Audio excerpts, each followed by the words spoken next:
Добро дојде во студио за Дарко Алексов, прв човек на МОСТ, извршен директор на МОСТ. Околу председателските предвремени парламентарни избори, господинот Рилковски, председателот на ДИК, имаше интервју во Радио Слободна Европа каде прилично песимистички кажа дека се проблем овие избори, заради тоа што се преклопуваат, проблем се за ДИК околу кампањата, молкот, па и конечно избирачките списоци. Се согласувате ли со него, господин Алексов? Така сега дека е невообичаен момент и време во кое што се случуваат сите овие работи поврзани и со председателските и со предвремените парламентарни избори, за тоа можеме да се сложиме.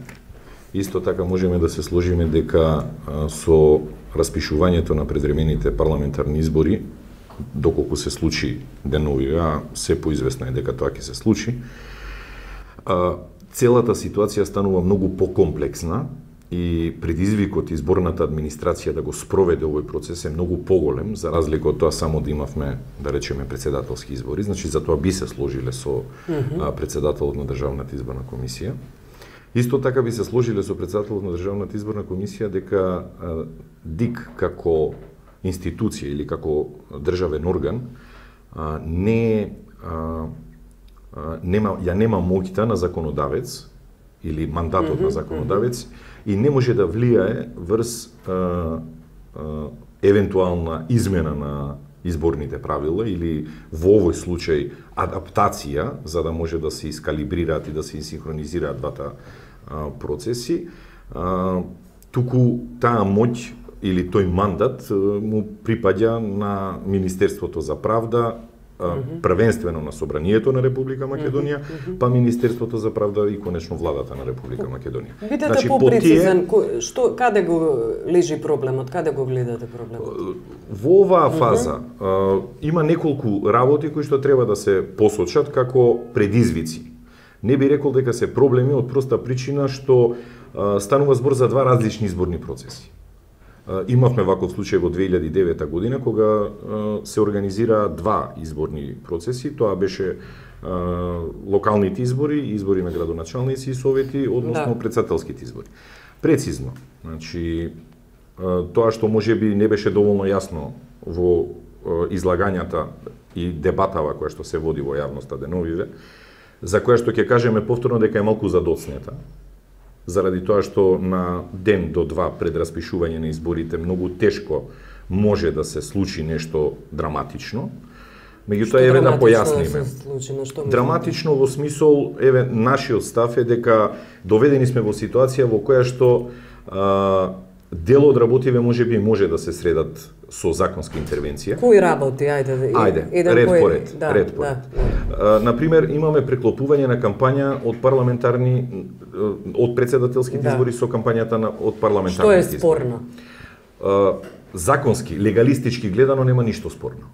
Меѓутоа, гледано етички и гледано во рамките на демократскиот контекст на една држава, председателските избори ќе започнат на 23 март. Односно, кампањата за председателските избори ќе започне на 23 март. Кампањата, доколку се распишат парламентарните избори задутре, што би се рекло, би почнала од 6 април.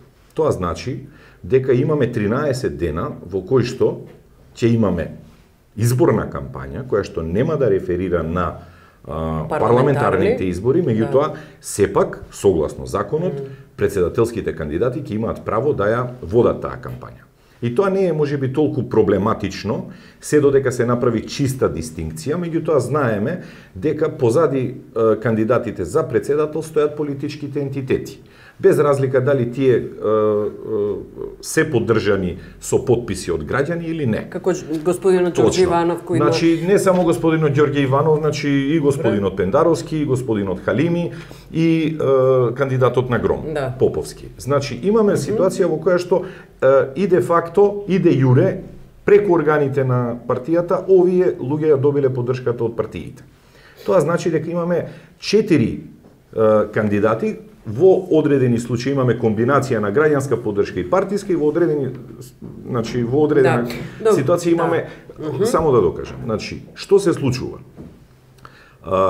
Брендирањето и влијанието на кампањите врз граѓаните ќе се случи во тие 13 дена, без разлика дали ќе се промовираат председателски кандидати или ќе се промовираат кандидати за мандат во Собранието на Република Македонија, односно за пратеници. Сега, тоа што исто така представува еден вид на проблем или предизвик, да кажеме, е првиот изборен ден од председателските избори, кој што е на 13 април.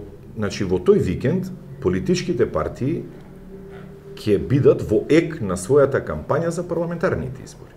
И тука повторно се поставува прашањето дали во рамките на тој викенд треба да има било каков политички маркетинг или изборен маркетинг или не.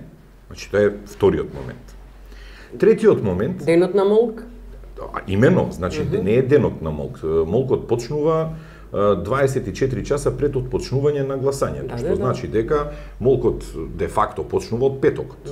Петокот на полноќ. И имаме сабота и недела кога нели не треба да има кампања.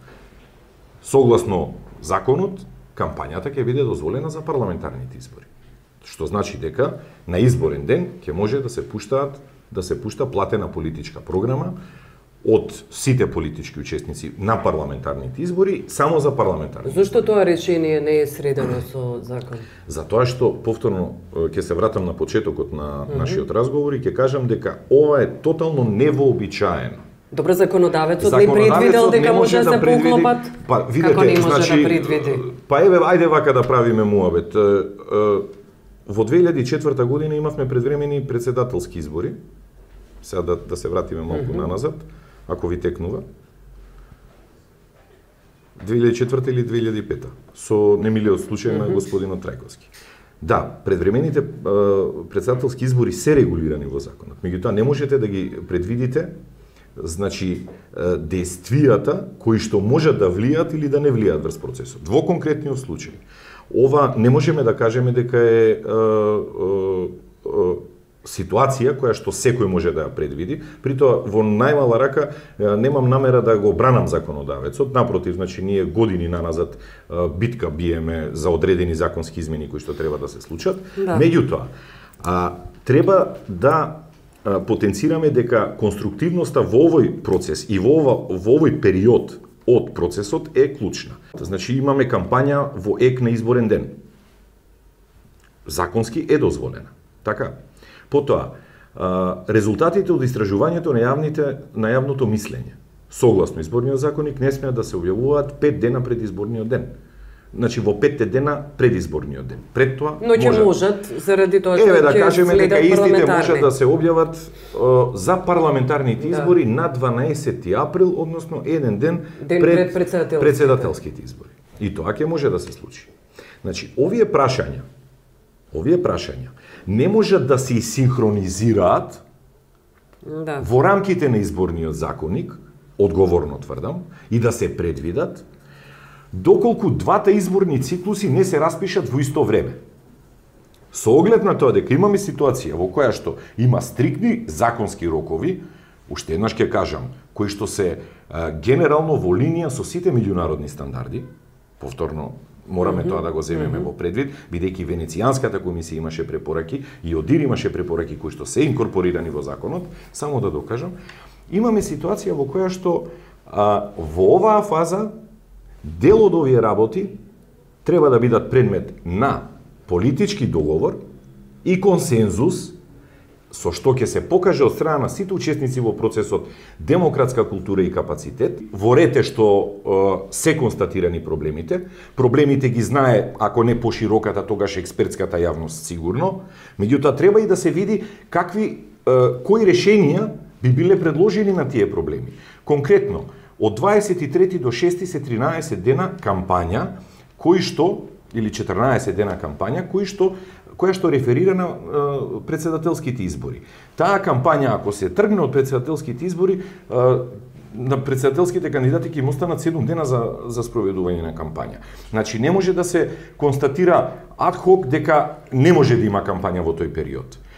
По суштински може да се реши моментот, еве да кажеме, и поелегантно, со интервенција во изборниот законник за оние 2 дена од изборен молк поради преклопување на председателските и парламентарните избори, односно одржување на изборниот ден од председателските и спроведување на кампањата за парламентарни. Значи вие предлагате дека треба да се потпише некаков документ, да го потпишат политичките актери. Со конкретни решенија. Со конкретни решенија. Значи да се договорат по прашање на почетокот на председателската кампања може или не може да се спроведуваат тие 14 дена да се прави кампања за председател. Дали треба да го почитуваат молкот и со кампањата за парламентарните избори над викендот од 13 април.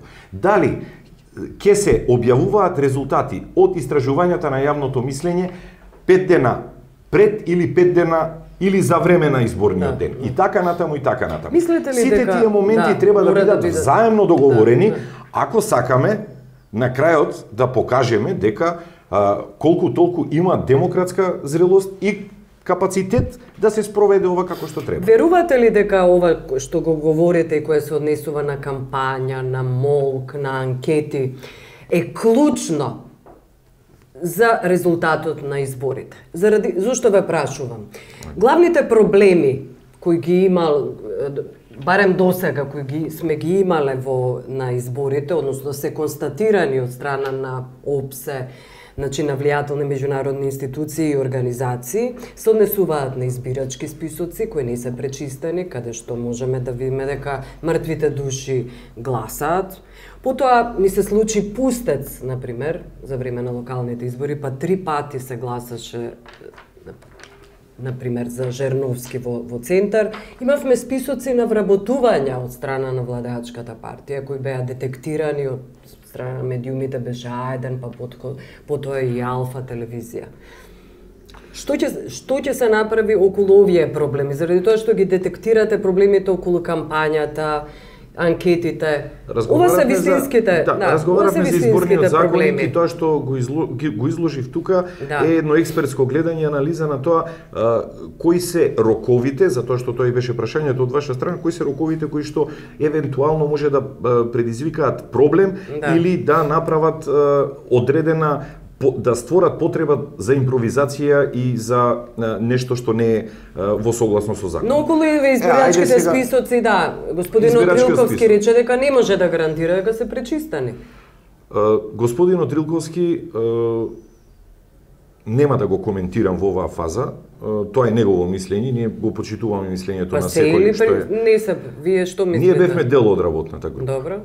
Во рамките на таа работна група се направи само административно чистење на избирачкиот список, односно беше прифатена иницијативата од страна на и на граѓанската асоциација Мост и од страна на опозицијата на самиот почеток, а тоа е да се раководи, да се прават 2 паралелни избирачки списоци, да се креираат, со тоа што едниот избирачки список експлицитно би ги содржал оние граѓани кои што имаат биометриски документи. Со текот на процесот, де факто, стариот избирачки список се претопи во нов избирачки список, значи не де јуре, туку де факто, кој што сега е актуелен. А новиот избирачки список ги содржи сите граѓани кои што имаат биометриски легитимации. Збориме лична карта и пасош. Што се случува? Избирачкиот список е жива материја. И избирачкиот список се менува од ден на ден. Тоа што Мост има сериозна забелешка на институциите е што до ден денеска институциите не креира подзаконски акт во кој што експлицитно и прецизно ќе дефинираат како се ажурира избирачкиот список. Сега ќе ви објаснам зошто е цела таа недоверба децении наназад во избирачкиот список.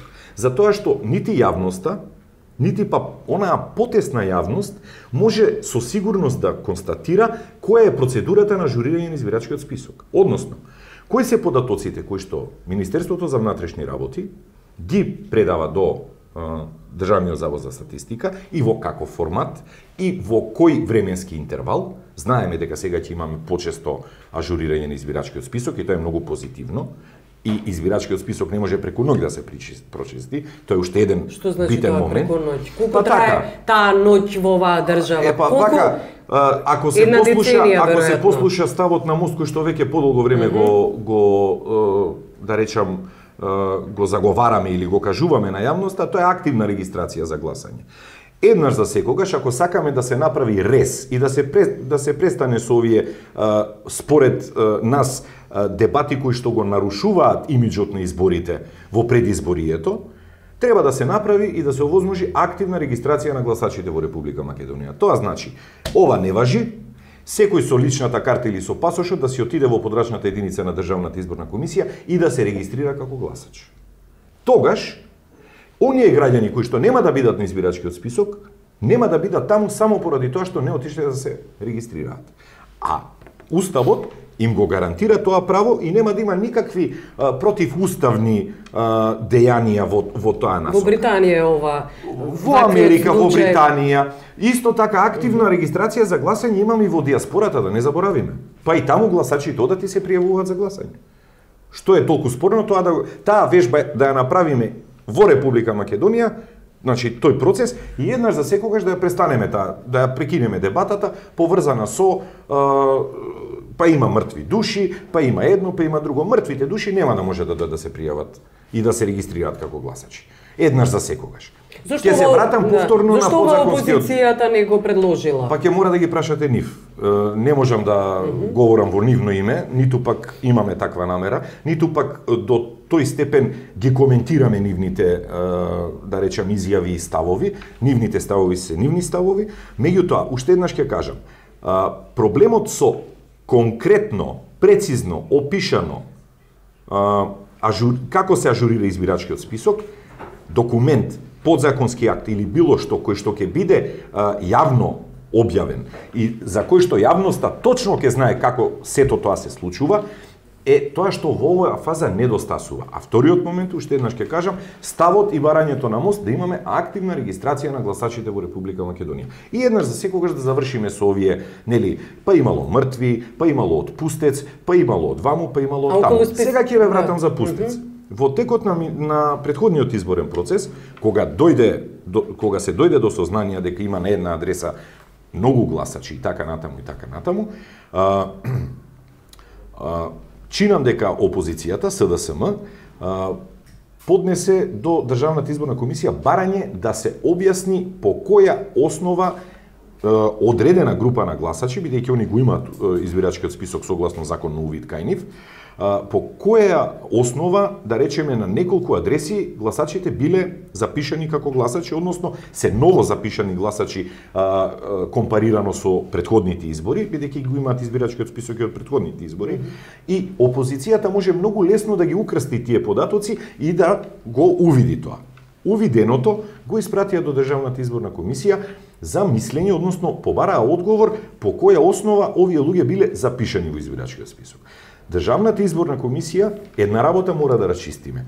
Е органот кој што само технички го поседува избирачкиот список во оваа фаза. И никој не може да ја повикува Државната изборна комисија на одговорност за квалитетот на избирачкиот список. Значи јавноста треба тоа да го знае. МВР треба да биде повикана за одговорност. Тука има уште 3 институции кои што учествуваат во ажурирањето на избирачкиот список. МВР, Државен Завод за статистика, Министерството за внатрешни работи, Државниот завод за статистика и оделението за матични работи при Министерството за правдачина. Значи тоа е еден комплексен процес. Има многу процеси кои што треба да се случат и да се завршат за да дојдеме до тоа ЦД кое што Државната изборна комисија го прима, го става и на веб страната и го испраќа како, нели, екстракти од избирачкиот список до своите подрачни единици. Значи тој момент мора да го расчистиме. МВР, значи само да докажам, Државната изборна комисија испрати до Министерството за внатрешни работи, значи барање да се објасни по кој основ се запишани тие избирачи. Такво барање назад, значи, не доби одговор.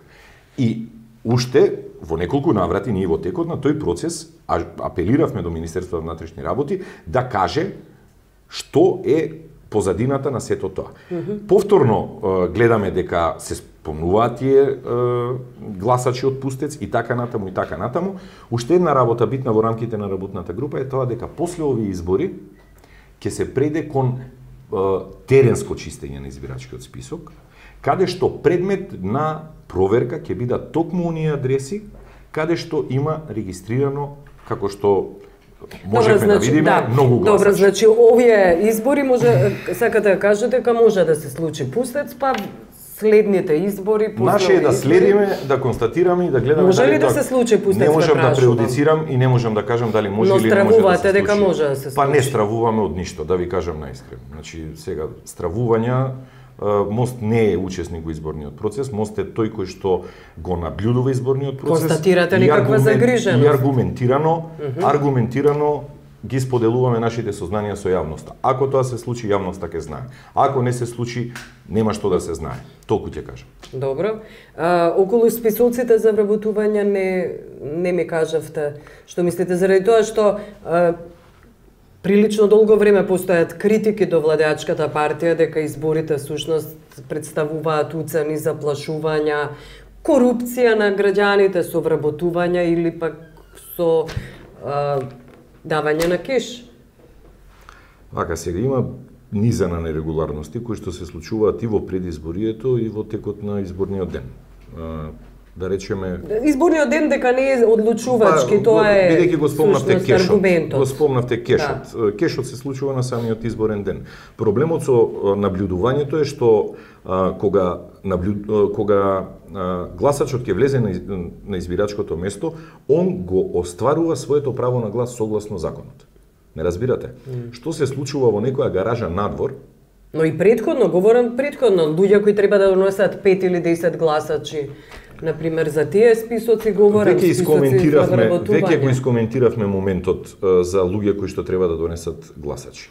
Во 2011 година, кога искочија списоците поврзани со луѓе во државната администрација, кои што беа инструирани од страна на своите раководители и шефови, да донесат список од 15 луѓе. Инструирани или принудени? Имено. Значи, дури и ОДИР во својот извештај таму констатира дека има кредибилни сознанија за притисок врз администрацијата. Тогаш каква е смислата да има воопшто избори? Па добро, ако ми дозволите да ви докажам, може и ќе дојдеме до смисла дали да има избори или не. Значи, битен момент еден. Подвојувањето на државата од партијата, сите го гледаме како момент во кој што шефовите нема да може да прават притисок врз вработените. И тоа е во ред. И тоа така треба да биде. Меѓутоа, јавното обвинителство по ова прашање се изјаснува на следниот начин. Вели вака. За да се докаже притисокот, не е доволно значи да имаш материјални докази? Не е доволно да имаш изјава на некој со кој што ќе потврди дека шефот му наложил или му се заканил на вработениот да најде 15 луѓе и истиот да гласа за одредена политичка партија. Материјален доказ по тоа прашање е дали тој притисок вродил со плод. Односно, дали тој човек навистина го послушал или не. Како тоа да го направи? Да го најдеме ливчето на кое што тој навистина гласал за таа партија. Тоа е невозможно. До 2008 година во кривичниот законник, каде што во 4 члена или во 5 члена се регулираат повредите против изборите како кривично дело, секаде стоеше последен параграф кој што велеше дека обидот е казнив. Значи, нема барање на доказ дали обидот вродил со плод. Самиот обид е кривично дело. Значи, ако некој прави притисок, без разлика дали тој човек ќе оди после ќе си гласа за таа или оваа партија, никој не може да знае. Значи, обвинителот го крши законот, тоа говорите. Проблемот е што обвинителот во оваа фаза го нема. Во 2008 се избриша параграфот обидот е казнив. И се бара ливчето за да се докаже кривичното дело. Тоа е невозможно. Тоа е невозможно. Повторно ќе кажам, ако се чита пошироко и сегашниот кривичен законник може да биде основа за постапка. Колку доказите во таа постапка ќе бидат земени во предвид или не е наше сега да коментираме, меѓутоа, ако се врати, и тоа е став на Мост веќе 3 години наназад, подвоеноста на државата од партијата ќе се ефектуира вистински ако обидот за притисок во рамките на институциите на државната управа се карактеризира како кривично дело. Такво нешто во оваа фаза нема. Опозицијата го побаре ли ово? Не. Добро, јас благодарам што бевте. Молам.